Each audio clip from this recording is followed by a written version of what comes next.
એ દિવ્યાંગ હોવાને લીધે બહુ બરાબર કામ ન કરી શકે, એક સ્પેશિયલ સ્કૂલમાં જાય, ત્યાં થોડું ઘણું અભ્યાસ કરે, કસરત કરે, થોડું ઘણું શીખતી. Reshma felt very lonely.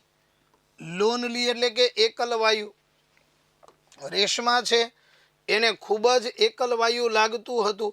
બરાબર, રેશમા જે છે એને એકદમ લોનલી, સાવ એકલું લાગતું. શી હેડ નો ફ્રેન્ડ્સ. તેણીને મિત્રો જ ન હતા, કારણ કે આવી છોકરી સાથે કોણ રમે. All the neighbourhood children were busy with their own schools and games. All the neighbourhood. Neighbourhood એટલે કે આડોશ પાડોશના. આડોશ પાડોશના બધા જ છોકરાઓ were busy with their own schools and games. પોતાની સ્કૂલ, પોતાની રમતોમાં વ્યસ્ત હતા. Reshma's favourite pastime. રેશમાનો મનપસંદ pastime was to watch the children playing in the street or the park. રેશમાનો ફેવરિટ પાસ ટાઈમ શું હતો? તો કે ભાઈ બાળકોને શેરીમાં રમતા જોવાના. બરાબર, એટલે એ જોઈએ જ શકતી, કારણ કે રમી તો શકતી નહીં. બરાબર, બાળકો જે છે તે શેરીમાં કે બગીચામાં રમે એ જોયા કરતી. નાવ ધ વિન્ડ બીકેમ સ્ટ્રોંગર. હવે પવન વધારે ફૂંકાણો. બરાબર, વધારે જોરથી પવન આવ્યો. And the light become dim. Dim એટલે કે ઝાંખું, અને પ્રકાશ ઝાંખો થઈ ગયો, વાદળા જેવું થઈ ગયું. But the children went on with their game. પણ બાળકો એ પોતાની રમત શરૂ રાખે છે.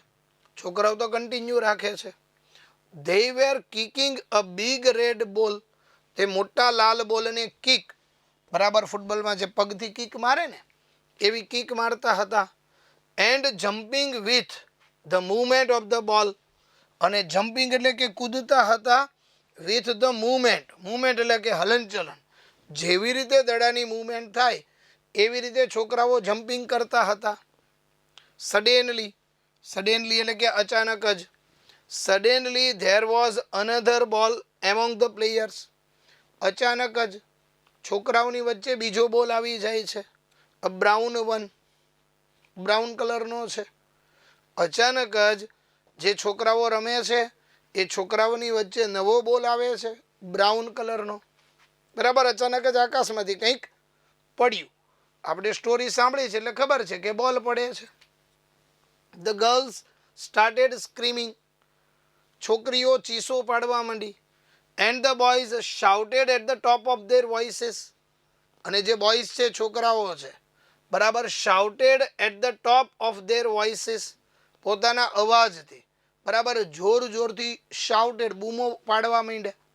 બરાબર, આકાશમાંથી કંઈક પડ્યું એટલે છોકરાઓ જોર જોરથી બૂમા પાડવા લાગ્યા. અ બ્રેવ બોય. બહાદુર છોકરો. A brave boy bent down and touched the new ball. એક બહાદુર છોકરો જે છે તે નીચે નમે છે. And touched the ball.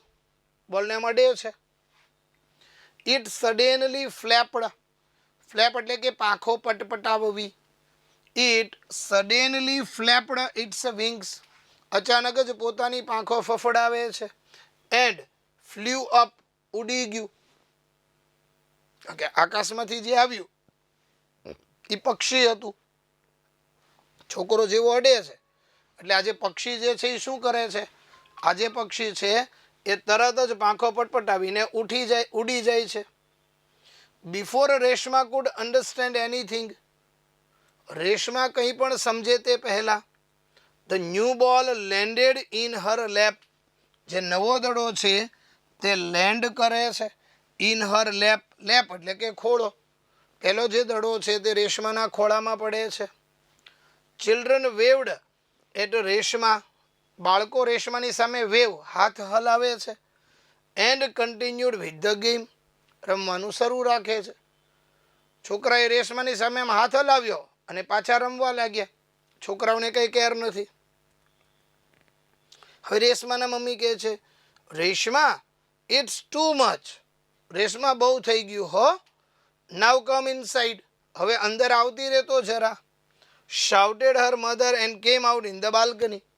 એટલે રેશમાના મમ્મી બૂમ પાડે છે કે રેશમા હવે બહુ થઈ ગયું હો બેટા, અંદર આવતી રહે. અને રેશમાના મમ્મી બાલ્કનીમાં આવે છે to take Har daughter in the room, પોતાની દીકરીને રૂમમાં લઈ જવા. રેશમાના મમ્મી બાલ્કનીમાં આવ્યા. હવે જેવા રેશમાના મમ્મી બાલ્કનીમાં આવે છે તે શું જોવે છે? But she saw some movement in Reshma's lap. રેશમાના મમ્મી બહાર આવ્યા ત્યાં એમણે જોયું કે ભાઈ રેશમાના ખોળામાં થોડીક મૂવમેન્ટ છે, થોડુંક હલનચલન છે. એન્ડ હર્ડ ફેઇન્ટ ક્રિક્સ, અને સહેજ કણસવાનો અવાજ આવ્યો. રેશમાના ખોળામાં કંઈક છે, બરાબર એ જોયું અને એમાંથી કણસવાનો અવાજ આવતો હતો. તો રેશમાને મમ્મીએ પૂછ્યું કે વોટ ઇઝ ધીસ, આ શું છે? શી ક્રાઇડ. એટલે રેશમાના મમ્મીએ બૂમ પાડીને કીધું કે આ શું છે? What is this? તો રેશમા કહે છે આઈ ડોન્ટ નો મમ્મી, મમ્મી મને નથી ખબર. It has just arrived. Arrived એટલે આમ ઉપરથી આવ્યું છે, બરાબર આમ દિશા કરીને કહે છે કે મમ્મી ત્યાંથી આવ્યું. રેશમા વોઝ પઝલ્ડ, વ્યથિત, ચિંતિત. રેશમા જે છે તે આમ પઝલ્ડ હતી અને કહે છે કે it came from the sky, આ આકાશમાંથી આવ્યું, આમ ઉપરથી આવ્યું. She showed the route of the ball, એ દડાનો જે પેલો જે વસ્તુ આવી છે દડો, એનો રૂટ માર્ગ દર્શાવ્યો. વિથ હર ફ્રેઇટેન્ડ આઈસ, ફ્રેઇટેન્ડ એટલે કે ડરેલું. રેશમા પોતાની ડરેલી આંખો વડે એના મમ્મીને કહે છે કે ભાઈ આકાશમાંથી આવ્યું છે, શું છે મને ખબર નથી. મમ્મી પુશ એટલે ધક્કો મારવો. મમ્મી push the wheelchair into the room, મમ્મી વ્હીલચેરને રૂમમાં ધક્કો મારે છે. Now they saw a scared bird, scared એટલે ડરેલું. નાવ they saw a scared bird with a big bill, bill એટલે કે ચાંચ.